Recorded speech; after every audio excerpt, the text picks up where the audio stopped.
Вот чего достигать надо. Мир, любовь и согласие. И в доме, и между людьми, в общении.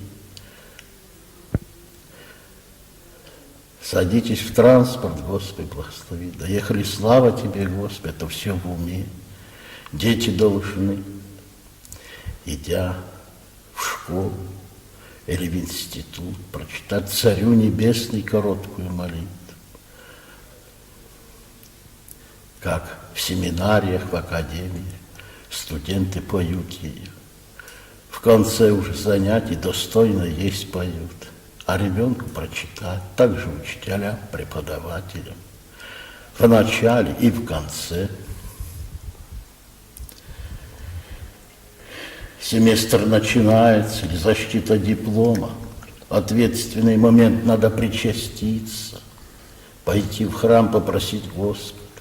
Пока дойдешь до аудитории, 50 раз прочитать: «Святый ангел-хранитель мой, моли Богом не грешным». Это тот ангел-хранитель, который дан при крещении, ближе всех к нам, каждому из нас.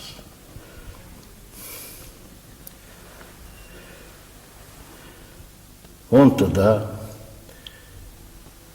мысль благую полагает на сердце. И то, что ты слабо знаешь, вспомнишь.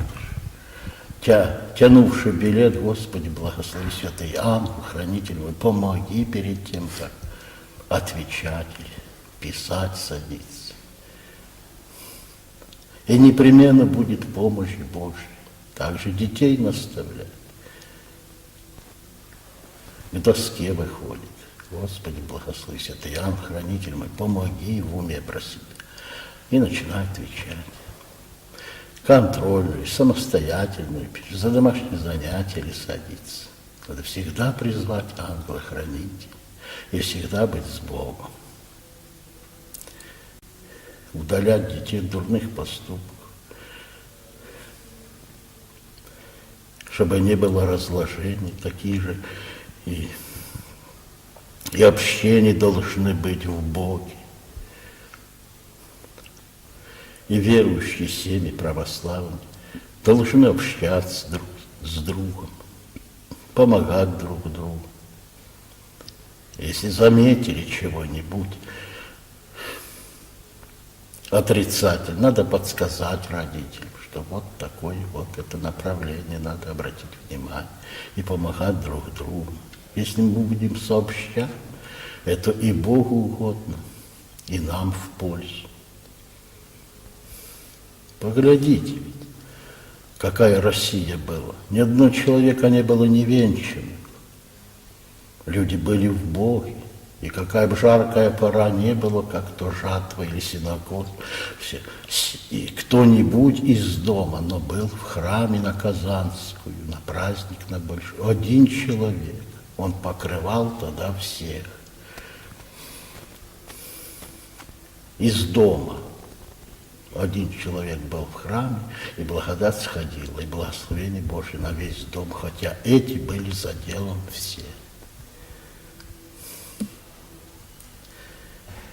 Тогда Господь благословил все входы и выходы человека.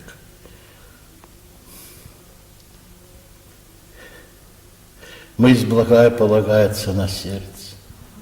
Правильно человек мыслит, правильно ответит, правильно поступит, вовремя нужное слово скажет, вовремя ложь увидит. Господь сохранит его, человек не полезный, ему не встретится. В обществе он будет желанным, и чего не начнет, во всем успеет, потому что полагает начало в Боге.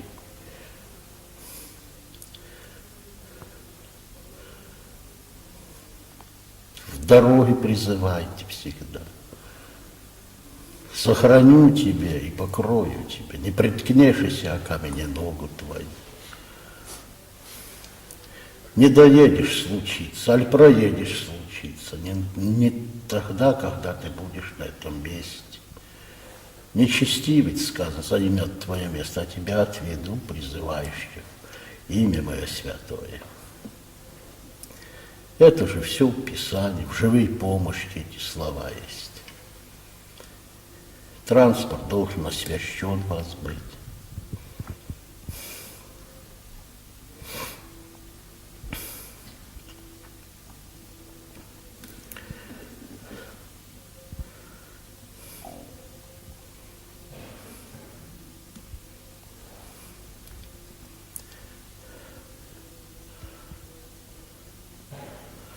Батюшка, а вот вы говорите, в город не любите ездить, подолгу там бывать. А почему? Что тяготит вас?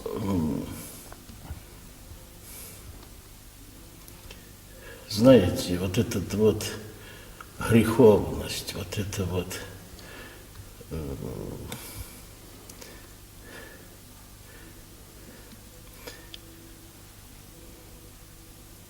дух сам.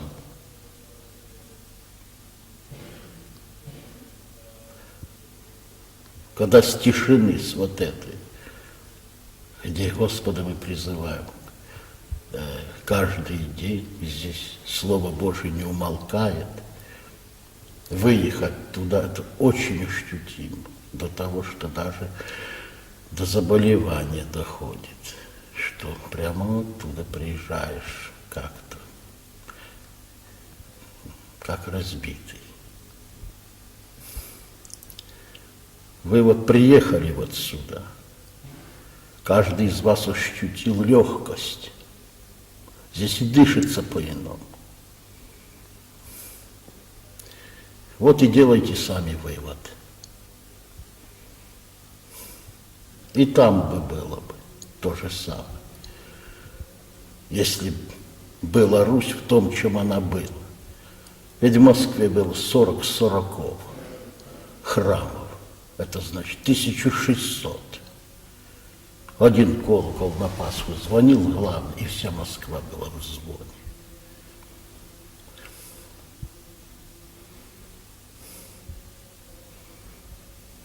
Сейчас стало доходить до нас. Почему эти болезни-то обходили Москву? Да потому что микробы, оказывается, убивались. Вот что во всем есть своего рода Божий промысел. Когда змеи досаждали преподобному Сергию, говорили братья, он помолился и велел ударить в колокол, который порезали, сбросили в революционные годы. Он 67 тонн был, одно крепление только осталось от него. На 30 километров слышен был звон этого колокола.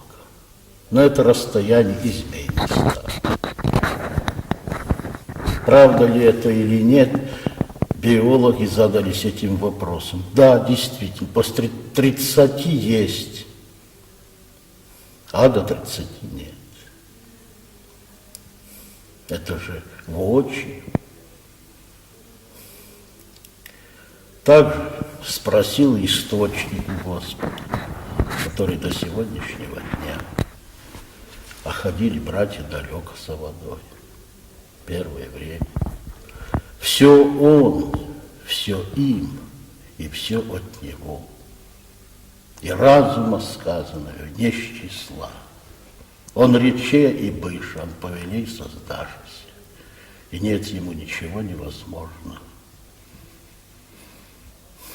Нарицая несущие, яко сущие, повинуются все уставы и законы природы. И невозможное становится возможным.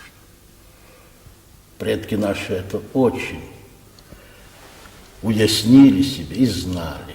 Самое лучшее, самое, что не есть, изящное и красивое было в храме, в монастыре. За это Русь благословлялась. Она благословлялась насколько она была богатой, что сегодняшний иностранец снимал шляпу перед русским червонцем. А сейчас вы глядите, без Бога. Какая нищета. И она будет увеличиваться.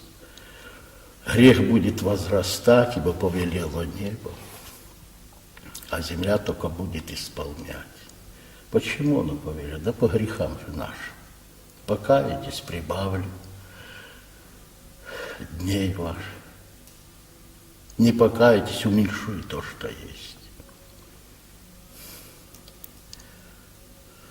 Батюшка, а в ближайшее время, вот как вы думаете, что вообще Россию ждет, народ русский? Человечество себе уготовывает гибель само себе. Будут бедствия по местам, это только, что мы видим сейчас из нам, это только начало, да еще и начало нельзя назвать.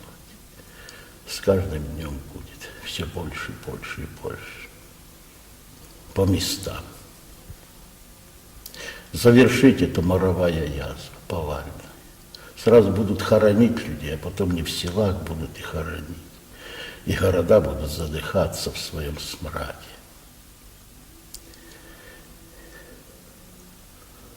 Вода будет уходить, наземная и подземная,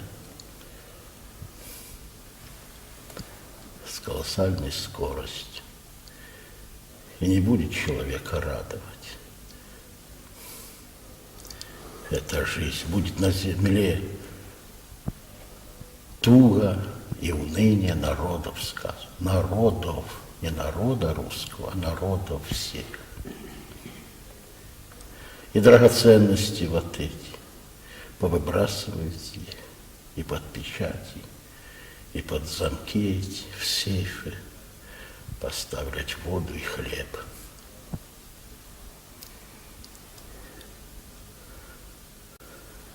Покуда приносится жертва, покуда служится литургия, покуда земля будет прозябать. Когда слуга проклятого явится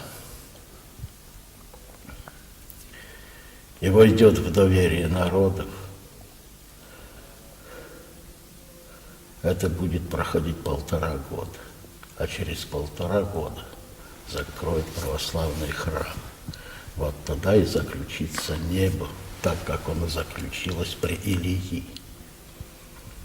Ахав с каждого государства брал клятву, что Илии нет. Он знал, что он заключил небо. Весь Израиль знал это. Все окрестные народы обошли сыщики того времени, и те не нашли ее. Ни в кому не вдомек, что на 40 дней пути путник один пойдет через пустыню к потоку Хариву. Почему он прошел? Да потому что Господь его укреплял. 3 раза он ложился спать, 3 раза он ел, 3 раза он пил и пошел. И, конечно, дошел. И там было это поток Ахарива, где Господь повелел воронам кормить его, и они приносили ему пищу. Это хищные вороны, их, наверное, сейчас и нет, а может быть, еще и остались где-то в тех краях. Они бросают птенцов, ну, как вы знаете, есть такой вид. Высидит и бросает. И они раскрывают голодные рты, а вокруг клюва, вокруг, значит, вот этих вот открытых ихних, ну как в птенцов эти вот желтые такие ссадины, как или как они называются, образуется липкая такая